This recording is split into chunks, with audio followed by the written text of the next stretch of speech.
Bismillahirrahmanirrahim. Assalamualaikum warahmatullahi wabarakatuh. Kisah Sunan Bonang, ubah aliran Sungai Berantas.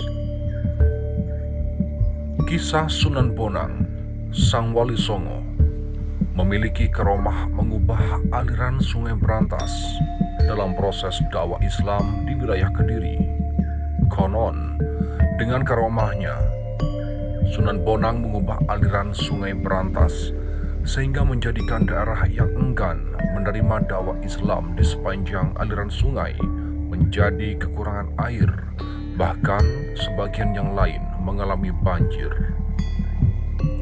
Sunan Bonang dilahirkan pada 1465 dengan nama Raden Maulana Maktum Ibrahim. Sunan Bonang adalah putra dari Sunan Ampel dan Nyai Ageng Manila. Nama Bonang sendiri adalah sebuah desa di Kabupaten Rembang, Jawa Tengah. Sunan Bonang belajar pengetahuan dan ilmu agama dari ayahnya, Sunan Ampel. Sunan Bonang belajar bersama santri-santri Sunan Ampel yang lain seperti Sunan Giri, Raden Patah, dan Raden Kusen. Sunan Bonang juga belajar kepada Syekh Maulana Ishak saat bersama-sama Raden Paku, Sunan Giri ke Malaka dalam perjalanan haji ke Tanah Suci. Sunan Bonang dikenal sebagai seorang penyebar Islam yang menguasai ilmu fikih, ushul din, tasawuf, seni, sastra, arsitektur, dan ilmu silat dengan kesaktian dan kedikdayaan menakjubkan. Salah satu karomah Sunan Bonang adalah sangat pandai mencari sumber air di tempat-tempat yang sulit air.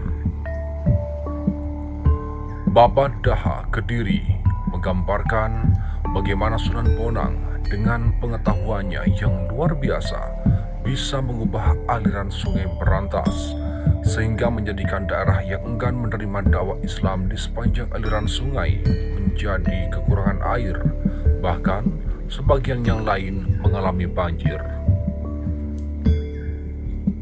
Sunan Bonang mendapat ujian saat melawan Buto Locaya dalam syiar Islam. Buto Locaya selalu mengecam tindakan dakwah Sunan Bonang. Namun, Buto Locaya itu tidak kuasa menghadapi kesaktian yang dimiliki Sunan Bonang.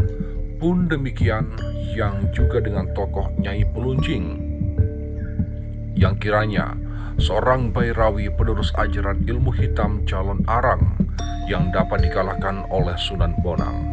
Sunan Bonang saat berdakwah agama Islam juga mengamalkan kesaktiannya untuk kebaikan.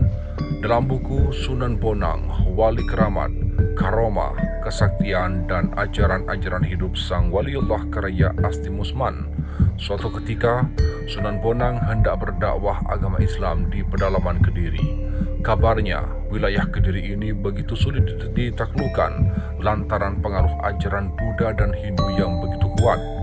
Nah, ketika Sunan Bonang menyebarkan agama Islam di wilayah Kediri, Sang Wali Songo memakai cara yang di luar nalar. Sunan Bonang sering mendapat perlawanan dari rakyat Kediri, sehingga membuat beliau memakai kesaktiannya, yaitu mengubah aliran Sungai Berantas. Dengan karomahnya, Sunan Bonang mengubah aliran Sungai Berantas yang membuat beberapa daerah di Kediri kekurangan air, tapi sebagian wilayah lainnya justru mengalami banjir, sehingga pertanian masyarakat gagal panen. Selain perlawanan dari rakyat Kediri, Sunan Bonang mendapat ujian dari beberapa tokoh yang merupakan bagian dari kerajaan Kediri. Di antara lawan Sunan Bonang di Kediri adalah Ki Buto Locaya dan Nyai Pelencing, yang merupakan tokoh-tokoh penganut ajaran Bairawi di daerah Kediri. Nyai Pelencing merupakan seorang Bairawi penerus ajaran ilmu hitam calon arang. Adapun Buto Locaya adalah salah satu dari dua abdi dalam Prabu Jayabaya. Nama aslinya adalah Kiai Daha. Raja Jayabaya memiliki dua abdi, yaitu Kiai Daha dan Kiai Daka.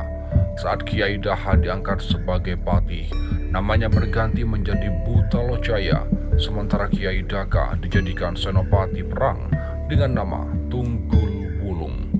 Butalocaya sendiri berasal dari kata buta atau bodoh. Lo artinya kamu, dan Jaya artinya dapat dipercaya. Nama itu berawal ketika Raja Jayabaya telah moksa. Saat Raja Jayabaya moksa, kedua abdinya juga ikut moksa. Buta Locaya pun ditugaskan untuk menjaga Selabale atau Gua Selomangleng saat ini. Tunggul Wulung diperintahkan untuk menjaga kawah Gunung Kelut agar letusannya tidak banyak merusak desa sekitar dan memakan banyak korban jiwa. Dalam serat Darmo Gandul dikisahkan pertemuan Sunan Bonang dengan Butalocaya yang berakhir dengan pertengkaran mulut di antaranya keduanya. Sunan Bonang pun bertempur melawan Butalocaya. Butalocaya pun mengerahkan pasukan yang tampak dan kasat mata.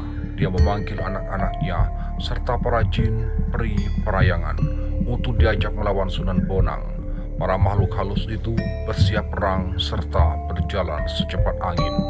Para lelembut tiba di utara desa Kukum. Di sana Butalocaya berkah menjadi wujud manusia bernama Kiai Sumbre.